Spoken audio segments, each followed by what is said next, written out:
So, Strange Darling, recent cinematic release. It's been around for a little while, though. It stars Willa Fitzgerald and Carl Garner.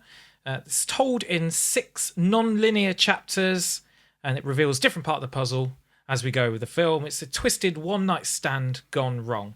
What did you think, Dave? Did you have a good time with this film? I had a really good time. I enjoyed it quite a bit, to be honest. I was happy when I saw that. Well, actually, both the leads I was really happy about. Like Willa Fitzgerald, she was amazing in the house. The Usher bit, what's it called? That new Mike Flanagan. The house that Usher built. The Fall of the House of Usher. The Fall of the House of Usher. That's what he's been doing, not releasing new music. He's been building a house. Whoa. Yeah. Carl Garner, I watch him in anything that he's done. He's so consistent, like amazing character actor. And God, it was gorgeous. Like it was gorgeous. Very well shot, isn't it? Beautifully They- shot on film. Like they advertised that front and center. Yeah, Shot on 35mm. It was like one of the first things. Wanted to make sure he didn't not notice. Yeah. Yeah. They drop you right into the action, and then you basically spend half the film kind of catching yourself back up. Yeah. And then the finale is pretty unexpected, but I really enjoyed it. Yeah, I really enjoyed it. Yeah. What about you, Mike? As did I. I thought it was a lot of fun. I liked the kind of narrative being broken up in such a way. I don't usually like chapter cards. I think they're a bit pretentious sometimes, but I was fine here. I think they did it in a really well. Wow, they did it really. Yeah. Very profound. Wow, you really should be a big movie critic. Yeah.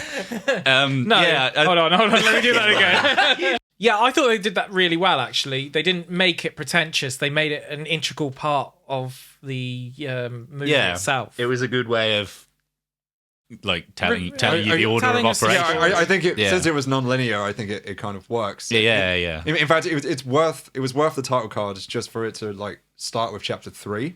Just that reveal was. Yeah, I don't think I've seen that before. I mean, obviously, loads of movies start with something in the middle or towards the end, but I've never seen it so clearly telegraphed with a chapter card like that before. That's quite good. Outside of that, I thought it was great. I loved the twists and turns in the narrative. The characters were quite interesting and fun. And it does something. We talk about this a lot in the reviews we've been doing recently about this sort of what is masculinity in the 21st century. And there's a lot of questions about gender, masculinity, toxic masculinity, and sort of stuff about consent as well. It's all kind of in this film. A lot of that. And the gendering and the assumptions you make based on gender. Without feeling particularly preachy. It wasn't preachy at all for me. Well, it's just part of the narrative, right? Like it's used by the female character as a weapon, basically. She uses the fact that she is a female to get out of a situation. So. Yeah, I mean, you said something quite profound in a way, Dave, after we went to watch it together. And okay, great. Enlighten me, please. And it was about the idea that if this idea of feminism is going to work in the 21st century, then the films that are coming out, they need to be from a lot of different directions. And that, in fact, there is a voice that a male director can put out there, perhaps in a style. Yeah, that's right. I remember now. Yeah, because we were looking at the director. It's a writer-director, and it was a man. And I recall, the film Men from a couple of years ago. Yep. Written, directed by Alex Garland. Good movie. Yeah, I also liked it. And it was obviously a commentary on toxic masculinity and the different forms, that it can take. Mm-hmm. And it was a pretty literal take on that. And it got a lot of flack, basically, right? There was this white guy, just commenting on feminist issues like that. Mm. But I actually, I guess as a white guy myself, you know what I mean? Like, it actually did. Well, I'd complain about that too if the movie was garbage, but it wasn't. So I'm not going to attack them. Well, I mean, yeah. Or if he bungled the message because of the fact that he was ill placed to be saying it, that would have been more of a valid criticism. I would say. Well, I mean, it just resonated with me in that moment. Like a man reflecting on feminism, and it made me think. And there was just like I'm not going to go too much into Men, but there was just like one particular part of that film that really resonated with me, and made me rethink about the way that I act as well. through that lens. And you know, like it's a fair criticism. You know what I mean? Like I understand. You know, people can think what they want about these things, but for me, it worked. And it was a similar story here with Strange Darling. Again, you know, a male voice coming in and talking, or at least, you know, making some kind of commentary on feminism and consent, as you said. Well, there's a very literal way you can take this film, and I think it would be the wrong way to take it. I think you could take the very basic story out of it, like you could with the first Joker film. There's a kind of a way you can look at this film and take it quite you could see one of these as a villain or a hero within this context. You could see the Joker as a hero, like of disenfranchised men, and I think that isn't the take which the director is trying to make or trying to voice across within this. And I think it is important. I think what you say, it's important that in a way there is a voice that is coming out about these issues from a male perspective, because this sort of stuff wouldn't exist if there wasn't an issue with how men see things. And so if men are seeing something as well and they've got a way of telling a story, well, everybody is part of the conversation. Yeah. To exclude people from the conversation means that effectively that message isn't going to reach everybody, and it's not going to. And with silencing doesn't come anything good. Oh. Actually, in fact, it makes situations a lot worse. More voices, right? Yeah. You don't have to silence any voices. More voices is good. Correct. And it has an interesting thing to say. Potentially, people are going to watch this and either make a confirmation about something they believe in, or they might go, "This is totally wrong. How dare someone make a film like this?" But I think both of those would be part of an issue which happens today with very, very nothing central and everything being completely one side. You think in one way only. I think polarized. Yeah. Very polarizing. That's the word for it. A nice word to sum up what I'm Thanks, thinking.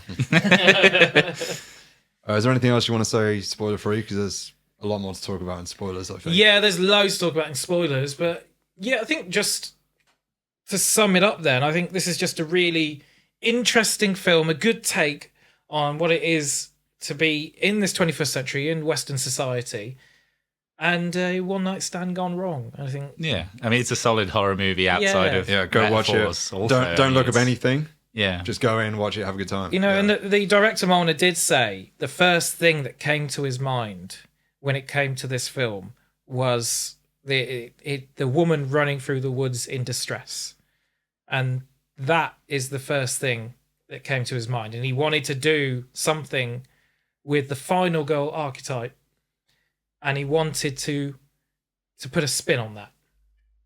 And I think that sums up why you should go and see this, because it is an interesting spin on a final girl and what that is in this day and age, or what it could be.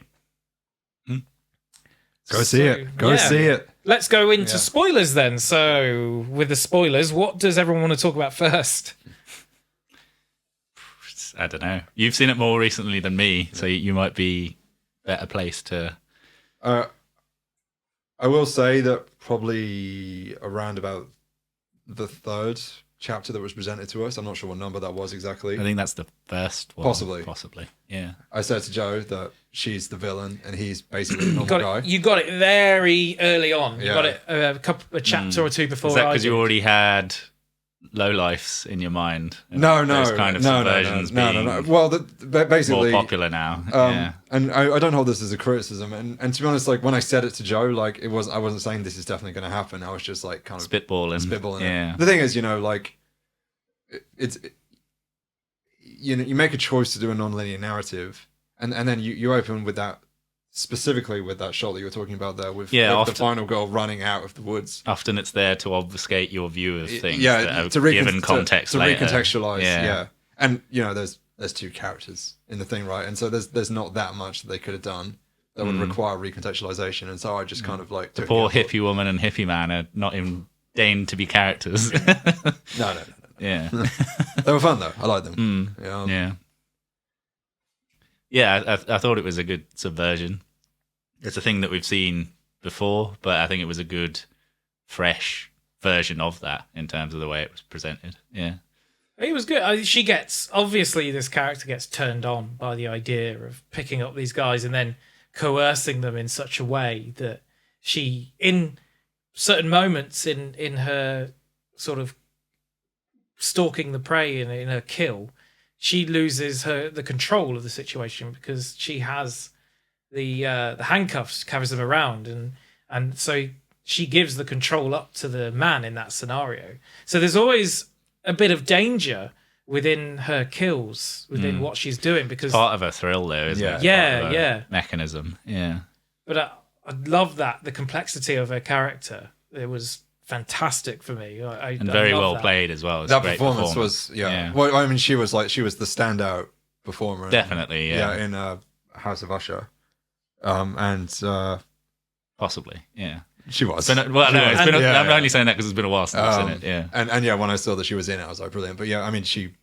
absolutely blew me away. I mean, really one of the best performances. They didn't even really make it obvious that it is the same woman, because the woman you see at the beginning of the film in chapter 3 is blonde, and she's got a like a bandage on her head. Yeah, she's in a like anonymous outfit. Whereas the first scene or the first chapter is them in the car, and she's got like the blue or the purple hair, and it's in darkness. So in a way, it leads to the idea of this, because you're saying it's a serial killer. It's like the final kills of this serial killer.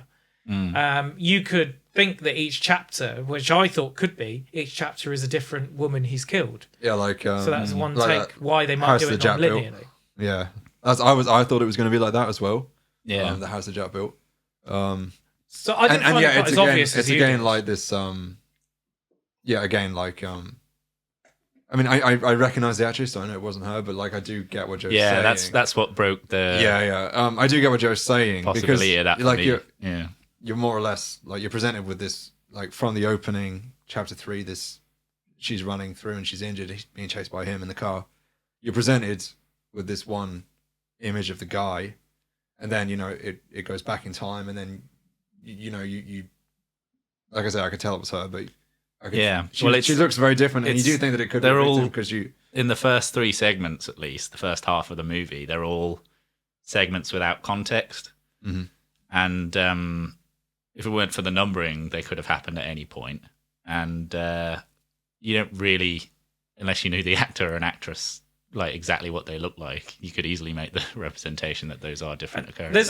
There's no context for the first one anyway. It's kind of dropped in it even with the chapter 1. And there's actual narrative clues, not just knowing films. There's actual narrative clues that she is the villain in the piece. Where she stops and in the first sequence and has a cigarette and uses the vodka that she finds in the homeless person's like den. Where she puts she doesn't want to get away. No, it's interesting. Because she, not only that, but she also knows how to get over a wound or to sort of use alcohol in that way. Like, no final girl out of her mind is going, well, I'm just going to stop here, have a fag, and then like pour some vodka over me to sterilise the wound. Like a been there, done that kind of mentality. And I thought that's a bit weird, because if she's trying to get away, well, he's going to smell that smoke from a mile off.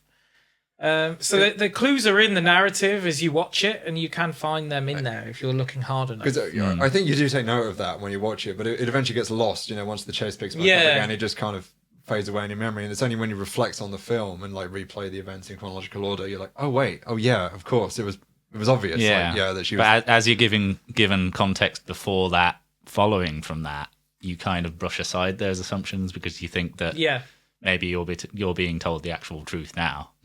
Yeah, I saw this as a little bit like what men are most afraid of when they stereotype a woman. Like the Me Too movement, for example. When a guy comes back on that and says, "Well, they're obviously lying because this guy's rich and famous, and they just want a piece of that money that they have." I feel like it's almost a take on the idea of if you have a one night stand, the woman could say she's been raped, but actually she's just trying to get something out of it, like monetary value, or trying to take you down a notch just because she's evil.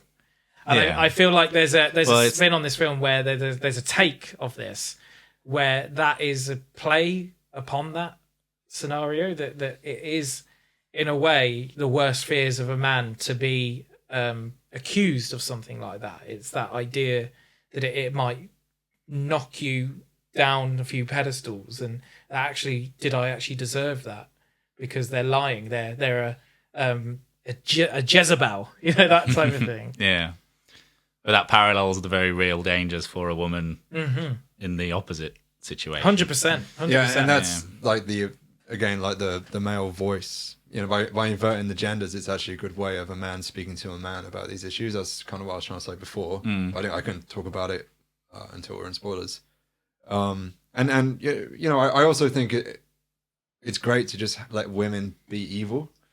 You know what I mean? It's quite refreshing, actually. And be the villains. Yeah. Powerful and in control. Yeah. Especially towards like the end. own their sexuality, like own their like sexual their kinks. You know what I mean? Like be in control. Yeah, and you don't see a lot of female serial killers in media anyway. Yeah.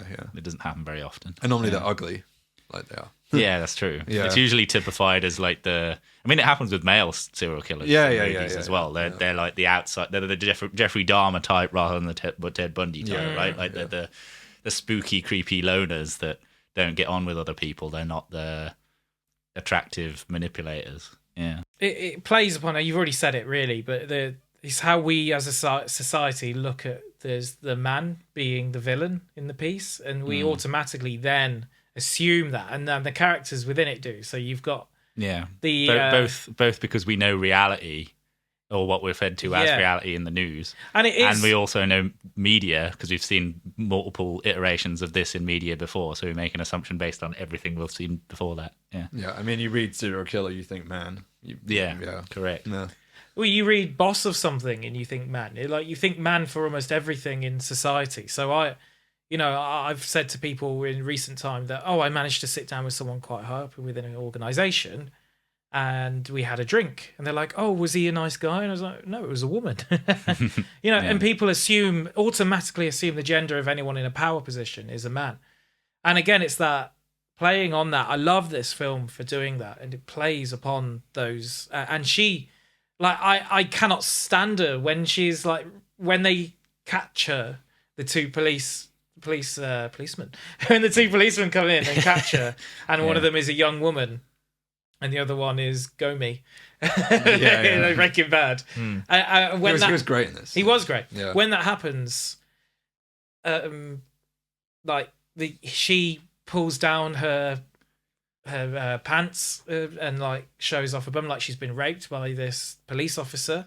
Yeah. And it just made my blood boil from I was like, oh, this is how dare you do this? It's a brilliant manipulatory move. I had respect for it for its manipulation. Yeah, it is. It's like, oh, you're using this very real thing that women go through all the time, and you're playing upon that it happens so much. It's like, it makes my skin crawl. But it worked incrably well. Yeah, it's such a good scene, and then this idea of playing off a boomer and someone in Gen Z and they just, for whatever reason, they just do not respect each other. There's this whole thing these days that like boomers are seen as like an other to Gen Z nowadays. Like when it's for a sort of demographic, a whole section of people from a generation who want to be inclusive of everyone. I always find the juxtaposition of how they perceive boomers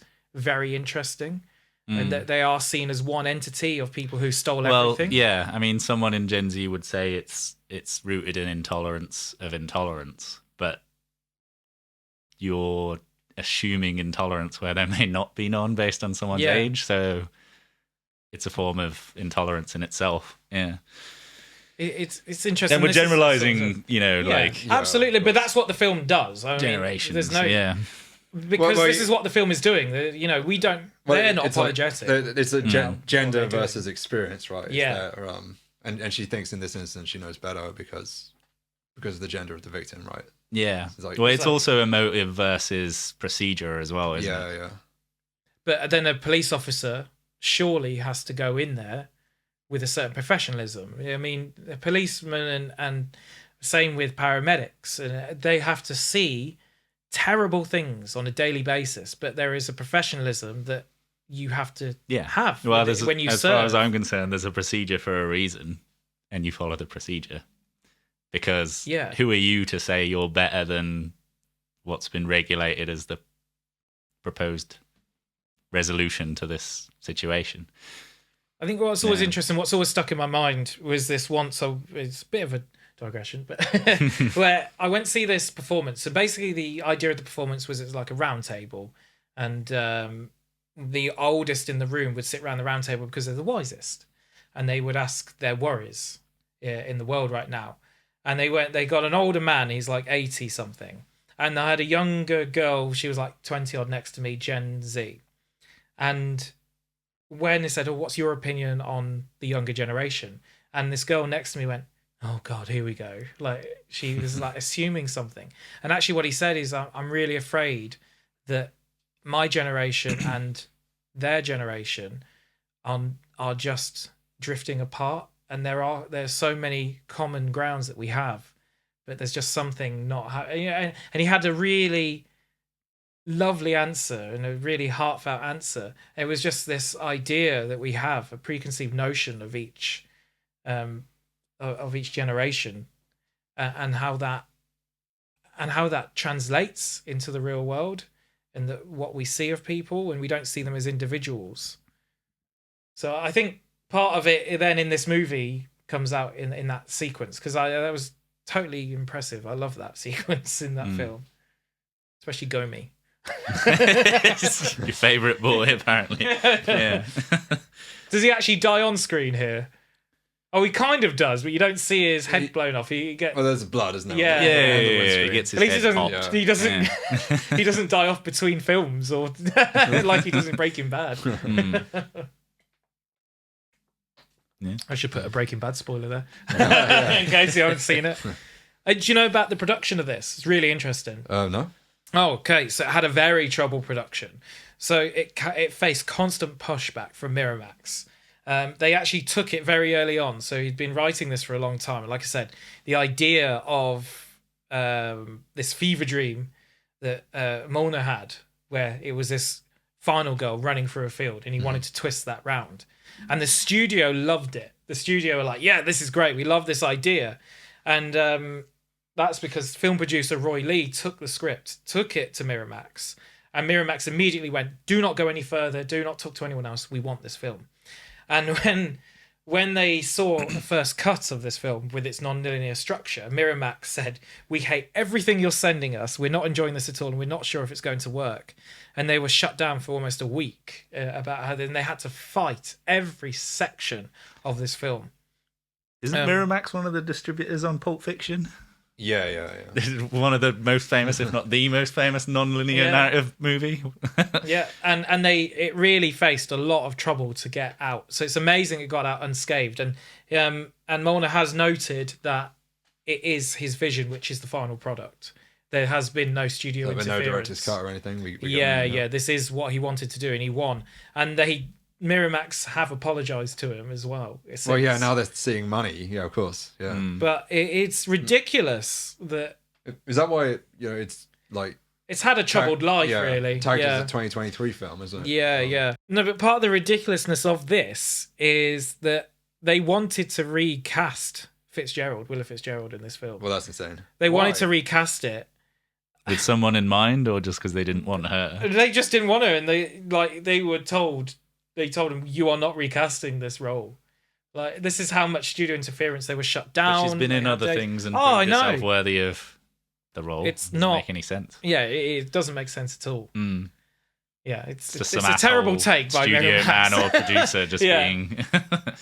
So yeah, overall, I think really, really good horror film. I love that last scene where she's in the car with the as she's dying, and it fades into black and white. Yeah. I love that. And it's just a long... Well, yeah, I'd say the last half hour is probably it's a kind of a thrill ride throughout, but once you learn the truth, I feel like it hits a higher I think that gear. there are some micro twists right up until the end, right? Like micro subversions, even after the major one when you find out that she's the killer. I don't think suddenly it becomes a straightforward story at that point, right? Like the second, because you find out that she's the killer way before you get to chapter 6, right? Yeah.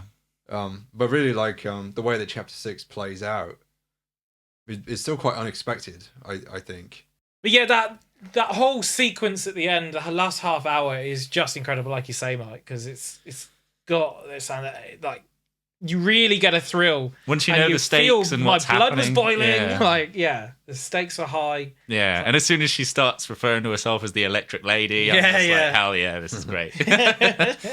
I'm so on board. Incredible. Yeah. So I'm going to get your ratings, good sirs. Dave? Or 8. 8 out of 10. Yeah. Lovely. 8 out of 10, which I should clarify is my great horror movie, but not up there with the bests. Ooh, Yeah. See, I was thinking 7, but now I feel pressure to make it Wow. an 8. But I'm going to go. Stand by it. I'm going to go with a 7. Okay. Yeah. Because that's my upper medium. Upper medium, yes. I feel harsh now. So you're but saying above average? it is above average. Yeah. Okay. Seems fine. I'm saying it's above average, but I'm saying it's more than above average. Yeah. I have no real set bounds to Yeah, like you do. I'm just saying. Fair that. enough. It feels right. Yeah, it felt right when I said it, but now you said 8, I feel bad. But yeah, let's Stick go to your 7, guns, 7.5. man. Yeah. I feel that Own that's it. right for me. Although I had a really good, terrific ride on this one. It was great, yeah. Like, if you haven't seen it, then I hope you didn't listen to any of this and you just went to watch it, because Yeah. I like, think it'd going be a in good blind is one the fun. to rewatch as well. That's true. I think Definitely. for That's true, the yeah. first. Yeah. Absolutely. All right. See you next time. Hope you enjoyed it. Why don't you leave a comment and see what you thought? And if we're completely wrong, just let us know. And fuck you. Yeah. Say who's wrong. Yeah. Call someone out. Yeah. A 7 out of 10 is wrong. Yeah, exactly. That's going to Flame cause him. controversy. Yeah. You fucking you Dick. Okay. Right. Bye. There we go.